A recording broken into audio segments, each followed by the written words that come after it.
Tom, back in your office finally after a couple of weeks away. Not too long though, and I'm sure you've been very busy away from here. Obviously, a brilliant opportunity to reflect on Wembley with the FA Trophy right there next to you. Mm-hmm. What a day, what an occasion. Has it sunk in yet? Yeah, it has sunk in now. I didn't get to see much of it on the day, to be honest with you. With everybody, and quite rightly so, wanted the hands on the players in particular. Yeah, it's nice to sit and reflect, not just about the final. I think the whole journey in the competition was really good for us. We scored a lot of goals, didn't concede a lot of goals, and to top the season off by firstly taking the club to Wembley for the first time in its history, and then obviously to win it, the cherry on top of the cake. So, yeah, listen, it'll be a day that lives with all of us. Everybody who was connected with the football club on that day, that'll be etched in their minds. I'm sure there'll be a few tattoos being etched all over the places. But yeah, it's a humbling thing to be sitting next to. You want to try picking it up. It's very heavy, yeah, but worth it. Yeah, I know. See the scenes afterwards. The bus tour we've had. We've been taking the trophy round as well to schools, to businesses, to everything around, and just seeing the joy on everyone's faces. It's just brilliant, isn't it? Seeing the town come together like that. Yeah, I mean, look, I've heard other people talk about it and what it's done to the town, the community, brought people together, and I really genuinely hope, look, we understand there's 19,000 people are there or thereabouts there to support all the shot in the day. I don't expect 19,000 people to come to the games here at the EBB, but there will be people, I'd like to think, of a generation that understand it's on their doorstep. We are their football club. We are the football club for this town. And if we got 1 in 10 of them people to come, even for a couple of games in August or September, when the kids are off school in particularly, that would just swell the gate for us. And I think that's something that we've got to use the growth that the Wembley appearance has given us, because I don't think anybody expected us to be carrying between 18 and 20,000 people to Wembley, even you guys. And when I was asking when we got there, all sorts of numbers were thrown to me, but never that number. And I've only watched the game back about 4 or 5 days ago in its entirety for the first time. And it was quite amazing to see, obviously, the end that we were in and how much of it we had filled. And yeah, like I said, it's a humbling experience. Obviously, the trip when we come back on the bus, and that was excellent. The euphoria of the people on the ground wanting to catch the eye of their favourite player, or and these things, like I said, they're going to stick with me for the rest of my life. And I've been lucky enough in football to have won a few things and had promotions and stuff like that, but that there was right up there with the best of the days I've ever had. So I think when you have days like that, the first thing you've got to try and do is try and repeat it. It's simple as that. You've done it once. Yep. Why don't you try and go and do it again? But we do mention at the beginning of every season there are a couple of competitions we enter that I feel we can and could possibly win, and that's one of them. Let's see if we can go again. Well, it brings us in nicely to a question, kind of, do you set targets for the season ahead? Is that something you and your staff do, or is it more kind of, you play your pre-season friendlies, you see how the first few games go maybe, and then you look at it then? There's a lot goes into it before we start kicking the ball in pre-season friendlies. Obviously, myself and Jamie talk on a daily basis about all sorts of things right through the whole season. And by the time we get into the close season, so once the last game of the campaign had happened, we were already lining people up to talk to that we knew maybe had a contract, or maybe somebody we could target with a realistic chance of getting them in. We have a certain way of playing. I think people who've watched us some like the way we play, and it's a forward-fronted approach. We want to go that way. We want to try and score goals. Obviously, we don't want to concede as many goals as we have done in the last couple of seasons in the next one. But as long as we keep scoring the amount of goals we do, then there's every chance we're going to have a lot of positive results. And that doesn't surprise me that we've done well in the cup competitions. It was interesting. I remember counting I had to count them because we got them suits, but we had to get 33 suits for players this season, which is way above the number that I would expect to run with. But I looked at Wembley, like I said, and I forgot there was about 6 or 7 lads on crutches. So we had a really bad time with the injuries last season. A lot of them were contact stuff you can't do anything about. But the vast majority of the ones that we got with them lads, they weren't just, put him on crutches to take him off his feet. They'd have to have a surgery, or they'd have to have some serious, medical attention. So if there's something I'm hoping and praying for next season, it's that if we had any bad luck, it was last season, and we can go forward with a clean bill of health, the lads who will return under contract, like Ashley Akpan and Luke Jenkins, who were injured at the end of the season, obviously will be a lot closer to being back come pre-season. But it'll be a slow process for one or two of them still. So we have to go and look for alternates at this time. So that's why I'm here. That's why we're meeting people, and we're having discussions with them about what we see for us as a future, as a team, and how we would see them as individuals if they were to join our club. So, to say I'm not sick of Zoom meetings, but I've had a lot over the last couple of weeks. Yeah. I haven't been away on holiday yet, so I'm planning on getting away for a week very, very soon. But I'm quite comfortable where we are in terms of the lads that we are in negotiations with, who will come out of contract at the end of the season. We'll be announcing 2 or 3 or 4 of them in the next day or two, I would have thought. And we should have at least one new face through the door, other than dotting I's and crossing T's. I think it's all but done. And we've got about 3 or 4 at the door, which is really good for us at this stage of the season. I think the fact that we've got in early and had a chat with them.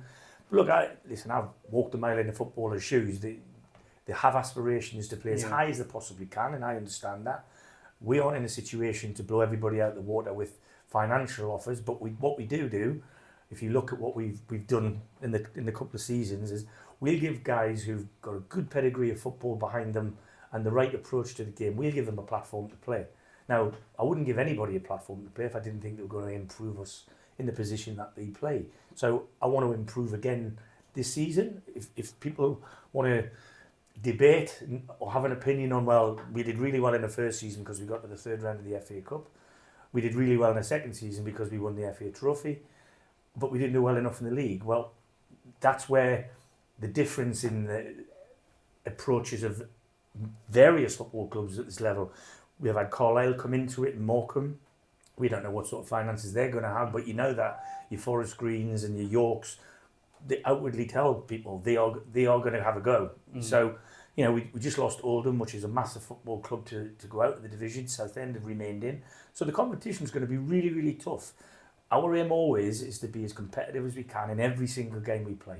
And if I have a fit and healthy squad, which I've just rubbed off there, if I have a fit and healthy squad, I'll back us in any one game. The trick to it all is trying to get it for them 46 games and then 15 or so games in the cup that you play. Well, that's what we've got to work at. In terms of the squad list, obviously we've now seen a few of those, I guess you can call them history-making squad, have now left us, haven't they? Especially the likes of Kai Corbett, who played a big part in that FA Trophy run, and Aaron Jones obviously lifting the trophy, and we said, didn't we? It's a squad effort, and we've seen a lot more of them go. But what were your thoughts behind those ones? I guess. Yeah, again, you've got to remember Aaron's been here a couple of seasons. Jack Barham the same. Kai was only here 1 season, but all 3 lads played a massive part in the whole season, but especially in the FA Trophy. To be fair, like you said, Jack scored the winner in the semi, and he got the first one on the day. I thought Kai came off the bench at Wembley and was outstanding, to be honest with you. Really, really good. But he scored goals in the early rounds that got us through quite comfortably. Look, it's always disappointing as a manager, whether it's my decision to let any of them 3 go. One of them was. The other 2 decided that they want to explore opportunities elsewhere. I shake their hand absolutely wholeheartedly to say thank you very much for what you've done, because they've played a huge part in my career by doing this. So, both Aaron and Jack Barham, and obviously Kai Corbett, but there's Ollie Bray, who's moved on. I don't want to miss anybody, but there's there's a lot of lads, even lads who played early in the season and didn't play and moved on, like Lachie Bird. These were top lads who were giving me their absolute everything every time they walked on that pitch, and I can't ask for anything more than that. I think we as Aldershot Town Football Club understand it's more important that we play for the badge on the front than the name on the back. And I think we've got a really good culture in the dressing room. I think they're a great set of lads. The lads who've departed will be tough to replace in terms of their character, in their habits, because Jack and Aaron in particular were leaders in the dressing room, leaders on the training ground, leaders around the place. They acted correctly in public when they were in our uniforms, you know what I mean? So they're lads who somebody else has to pick the baton up. Now, we've got lads who are 22, 23, 24, whereas Aaron was 31 and Jack was 29 or 28, 29. Them 24, 25, 26 have got to pick that baton up and continue the practices that we do here. I won't change for anybody. So the way we prepare and train at Gordon's, our methodology won't change. Players will change, and that means your output changes. But our methodology won't change, and I'm comfortable with that. And I think the fact the club want me to stay and be the manager for at least the next 2 years is brilliant, and I'm really happy to be doing that. So when I got in the building, I remember saying football clubs work in cycles, and when I came, the mood was we were, if it was a clock face being 12 at the best and 6 at the worst, we were probably somewhere between 6 and 8. Now, the feel-good factor of achieving this and the season before, for me, gets us around the corner a little bit more and up towards where we want to be between 11 and 12. Now, there's mitigating factors and things I can't control that will decide whether we can challenge to win this league. But ultimately, what I think everybody can believe, I hope they believe, and I say this with my hand on my heart, you'll never have a group of people stood on the side of that pitch or lads on the pitch that when they go out they don't believe they can win the football match. We'll be prepared correctly, we'll be in the best physical condition we can be in, and what we are as a group, I hope, is a really good reflection of this town, because the fact that we had thousands of people come out for that bus trip, I mean, I was absolutely flabbergasted, to be honest with you. I wasn't expecting that at all. I knew it was going to happen, but I didn't think that the route was going to be lined quite as well as it was. And again, that shows you it's their football club. I'm a manager, these are players, we're custodians. We'll go through the town eventually, but these won't. These people are Aldershot town, and I'd like to think they've seen something in us as a group that they can get behind. And like I said, for us to get 90-odd thousand at Wembley just tells me that it's still one of them bubbling cauldrons just waiting to go. Yeah. So looking into recruiting the squad for next season, obviously you've had a recruitment background yourself in the past. We've got Jamie just off camera there, who's works hard, doesn't he, away at things. But what goes into kind of essentially recruiting a player? There's obviously more, isn't there, to just watching the player play football? Yeah, I mean, I think I've used this analogy before. We don't just look at a magazine or watch the highlight reels of lads who've done really well. Oh, we want him, let's go and get him. We do our due diligence, the same as we do before we play an opposition.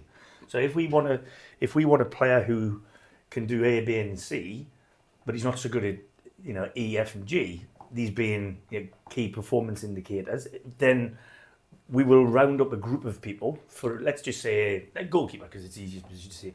So if we think, well, we need to recruit a goalkeeper, we'd like him to be this, this, and this, and we prefer if he wasn't this, this, and this. So we will get together and look at data first and foremost to bookend. So that quickly gets rid of a lot of. If I want a goalkeeper who's 6'6", all the ones at 5'11" aren't getting into this group, and that's how it starts. After that, Jamie more than I will sort of sift through, watch a lot of them if possible. If we identify them early enough, which we usually do, he'll go and see them himself. And if I can go and see them live, I'll do that. Otherwise, he'll put together like a reel of stuff for me to be able to watch, or the staff. We'll pass it to Dave and things like that, and we'll decide whether we want to pursue it further. After that, there's so many things that have to come together to get somebody over the line, particularly at this level, particularly where we are in the country and where we train. It's very difficult for me, let's say, to go, I'm trying to use somebody who plays for Gateshead, let's say, who we all think is a really good player. I don't have to name anybody, but they've got a lot of good players. But let's say there's somebody up there whose roots are up there as well. Very difficult for me to attract him to come to Aldershot with what we can afford, not just to get him here, but to look after him while he's here. You know what I mean? So loads of things got to be taken into consideration. Is he single? There you go. Yeah. Recruitment in action. That's exactly it. Is he single? Is he married? Has he got children? Is he not?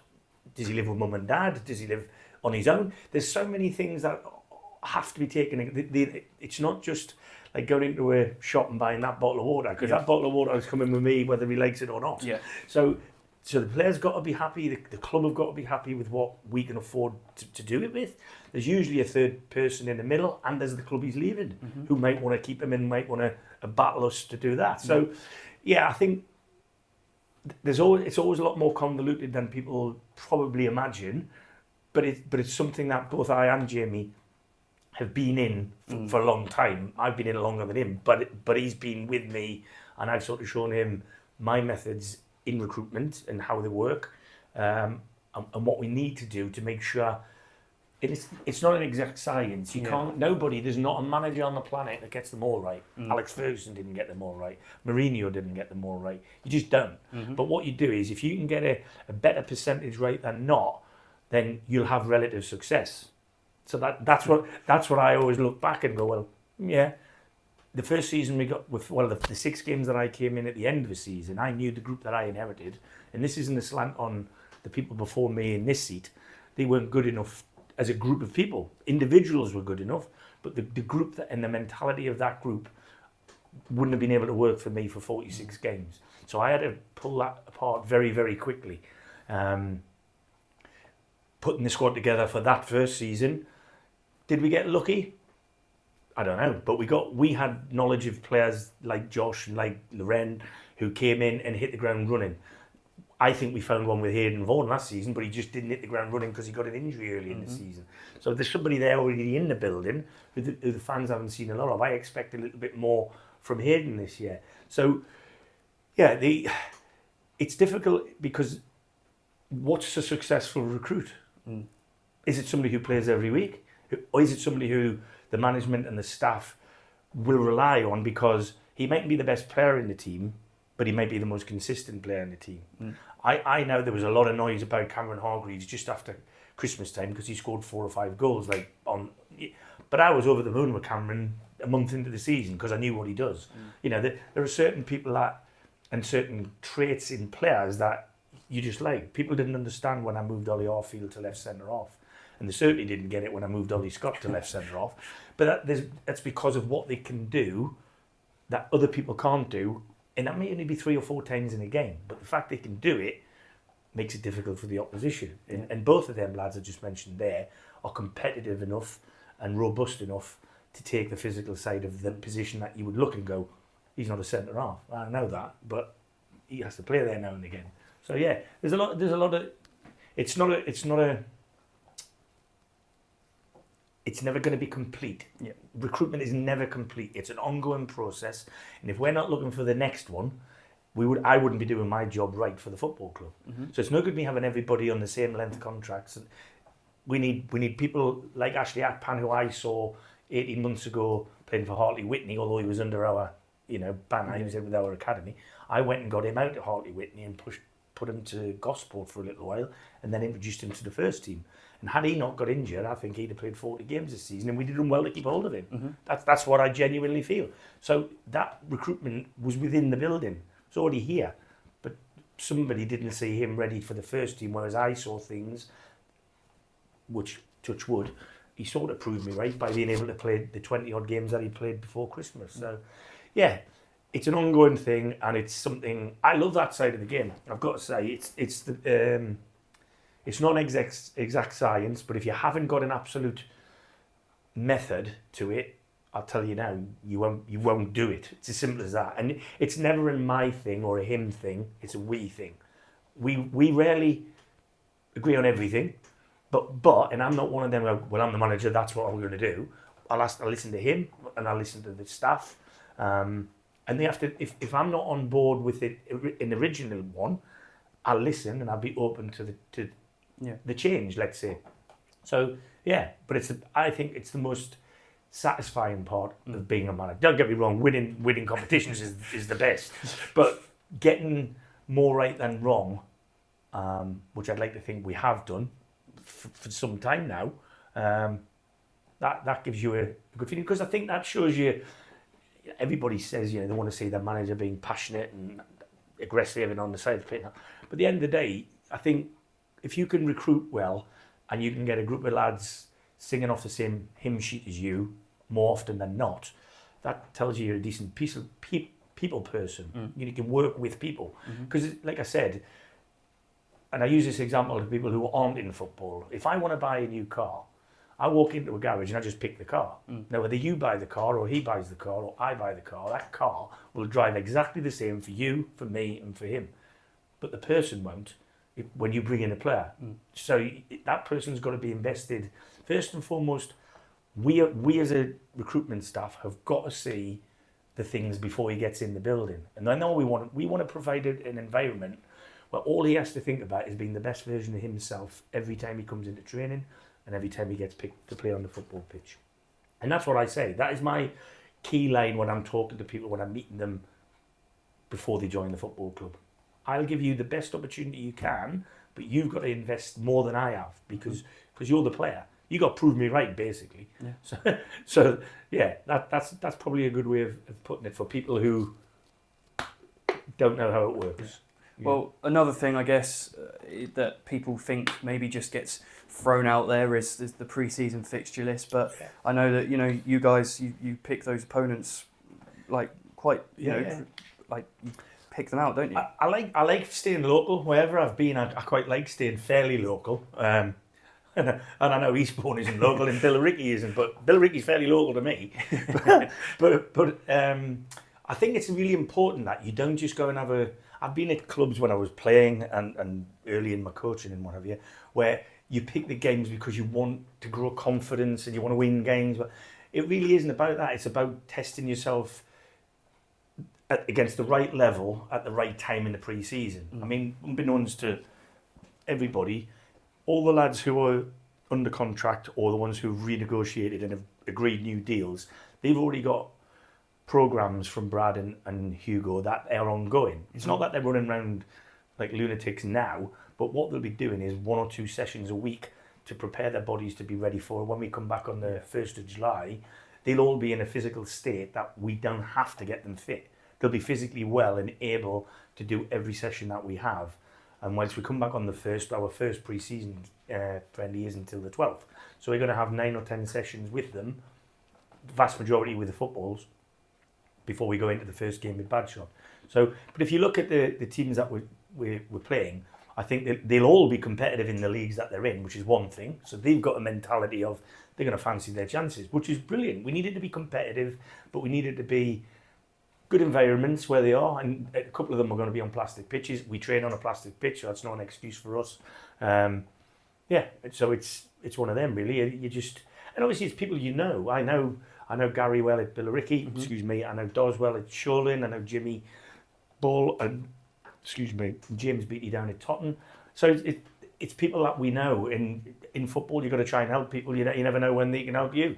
So I think it'll be great for them clubs receiving us because Shots fans travel in their numbers, whether we're going to Timbuktu or whether we're going to Shoreline. So, it's always nice. And I love the...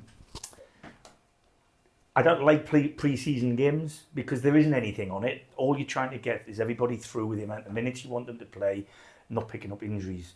But really, it's part of the training. That's what it is. For them 5 weeks or whatever it is we have before the start of the season, it's trying to keep as many of the lads as fit and well as we can. So it's when the 9th of August comes, the list that I've got to pick from is great, really. That's what we want. That's what we want.